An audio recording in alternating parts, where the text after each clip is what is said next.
Conseil des ministres spécial, le Parlement convoqué en session extraordinaire. Le Conseil des ministres spécial, présidé hier par le président André Rajoelina au palais d'État d'Ambotsruij, a convoqué le Parlement à 2 jours de session extraordinaire le 8 et le 12 août prochain. Cette session sera consacrée à la présentation du programme de mise en œuvre de la politique générale de l'État par le Premier ministre, conformément à l'article 99 de la Constitution. Les dispositions constitutionnelles prévoient que cette présentation doit être faite dans les 30 jours qui suivent la nomination du chef du gouvernement. Et bien que le gouvernement ne soit pas encore constitué, le Conseil des ministres, composé des ministres démissionnaires, décide de convoquer une session extraordinaire pour se conformer à la loi fondamentale. Il n'est cependant pas exclu que le nouveau ministre soit nommé avant l'ouverture de la session extraordinaire. Selon la présidence, le chef de l'État et le Premier ministre se penchent sur le sujet depuis le retour d'Afrique d'André Rajoelina. Santé publique, un centre de coordination des opérations d'urgence dans le sud. Le Grand Sud de Madagascar subit une sécheresse persistante due à une faible pluviométrie dans un contexte de changement climatique. La sécurité alimentaire est sévèrement compromise, conduisant à une crise alimentaire.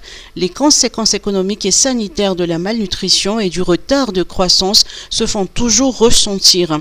Face à l'ampleur de ce phénomène qui affecte profondément les populations, le gouvernement, avec le soutien du Programme alimentaire mondial et du Bureau pour les affaires humanitaires du USAID, a installé un centre régional de coordination des opérations d'urgence dans les locaux du sous-bureau du BNGRC de la région Anjoui à Ambovumbi. Très prochainement, de signer un accord avec le BNGRC pour 5 ans pour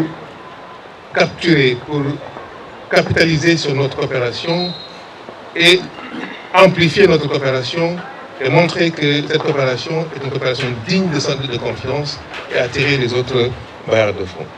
Cette structure de riposte aux situations d'urgence a été inaugurée par le ministre de l'Intérieur par intérim, Naina Djiatsitouane, et le représentant résident par intérim du Programme alimentaire mondial à Madagascar, M. Mamadou Mbaye. Cette initiative vise à renforcer le partenariat entre les groupes sectoriels humanitaires sous le leadership du BNGRC en région Anjoui et à optimiser la synergie des actions humanitaires.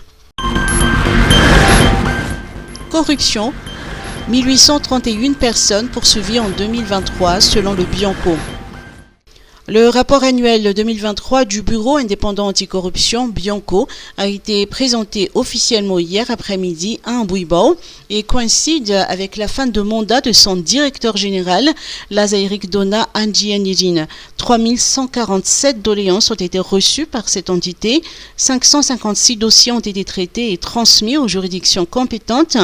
1831 personnes ont fait l'objet de poursuites judiciaires, 588 ont par la suite été arrêtés. Selon le rapport d'activité présenté hier, 95 individus sont sous mandat de dépôt et 122 autres sous contrôle judiciaire. Cette année a été marquée par des hauts et des bas, si j'ose dire. Des hauts parce que la lutte, on a pu mener la lutte, bien que parfois les moyens n'aient pas été au rendez-vous. Mais on a fait cette lutte avec ce dont Lutte Bianco a disposé. Mais en même temps, c'était de la joie de pouvoir apporter quelques briques à l'édifice de la lutte contre la corruption qui date bientôt de 20 ans à Madagascar. Et ça fait pratiquement 20 ans que Madagascar en a fait un programme politique officiel.